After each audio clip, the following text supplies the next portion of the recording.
Mark Villar were in the room with me, it was the NBI director who said, pinayagan kami ni Senator Soto, alam niya nga arestuhin namin. Former Senate President Mark Villar were in the room with me, it was the NBI director who said, pinayagan kami ni Senator Soto, alam niya nga arestuhin namin. Former Senate President Soto. Thank you. Mr. President, may I be allowed to lay to rest this particular issue as far as I'm concerned? Because I have been mentioned in media by members of the Senate that as Senate President daw, pinayagan ko daw yung word na ginamit is pinayagan ko daw yung NBI na pumasok dito. May sinasabi nagpakain pa, yung mga ganon. Let the records, speak for itself. Ito muna sa akin, Mr. President. Early in the morning, an NBI representative came to see me and told me they have a warrant of arrest for Senator De La Rosa. I said, simply, I said, coordinate with OSA. As simple as that. Why? I didn't realize that he was coming. I didn't know that he was going to be there in the afternoon. I just thought it was a simple information given the Senate President that a member of the Senate was being issued a warrant of arrest. It was simple as that. Yeah. Kaya, hindi pa pwede, little did I know that, Senator De La Rosa, after 7 months of not being here, will suddenly come. Kaya, ganun kasimple lang yung sinabi ko. Coordinate with the OSA. So, put that to rest. Baka ang iniisip kasi, ang narinig ko, sa intindi ko, pati ang tanong ng media sa akin, pinayagan ko lang lahat yan nangyari na yan. Kung saan sinasabi ganun eh. If I had known that he was coming, if you informed me that he was coming, I would have had a different perspective. Like what happened with the CIDG when they issued a subpoena to Senator De La Rosa's office. Simple. Walang issue, walang problema. Binadala lang. Ganun lang sana, Mr. President. I would not be remiss of anything. And definitely, I will not be guilty of obstruction of justice.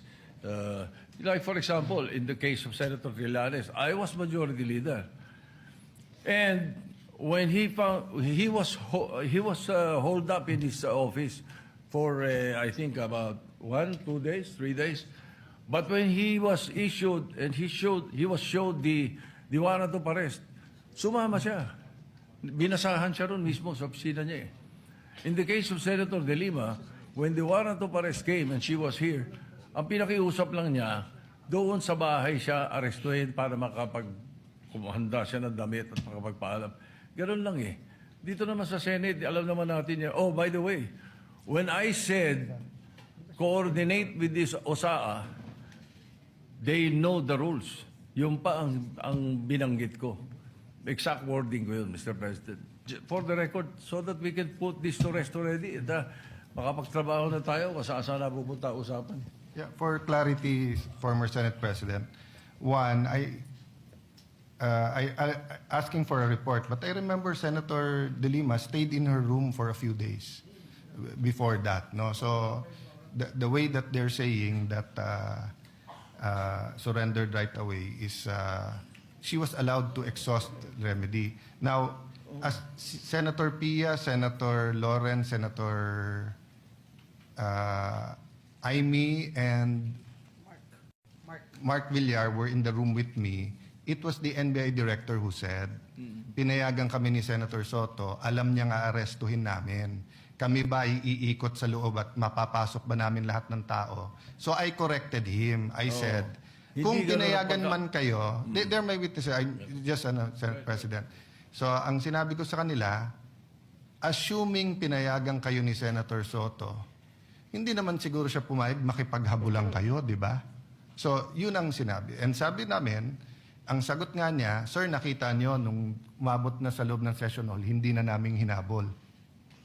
So sabi ko, that doesn't make it less problematic. That means you have to stop, no?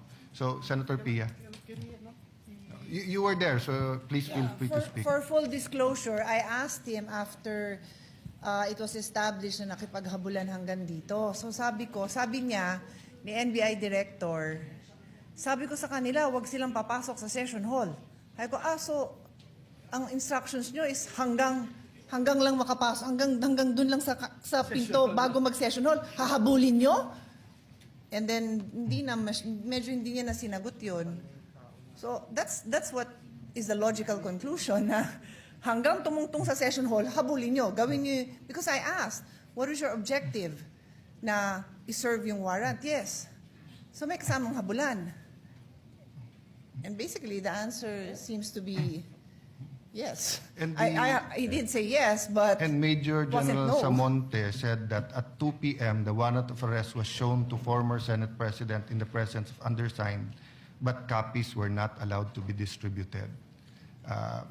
But consistent with the Senate President said, earlier this morning, NBI Chief Attorney Dongalo paid a call to the undersigned to coordinate an arrest order.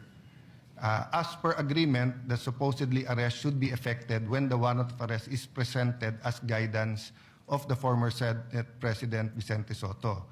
On or about 2 p.m., the warrant of arrest was shown to the former Senate President, the President undersigned, but copies were not allowed. So in the report kasi po, sir, ni Sergeant at Arms, the arrest was coordinated, not just the arrest warrant. That's why maybe the media, this was submitted during the session. Yes, but I clarified that I do not believe that the actual manner. So there are two issues, no? Was it coordinated, which they're saying that they're disputing that. Secondly, the manner in which they carried out the order. Senator.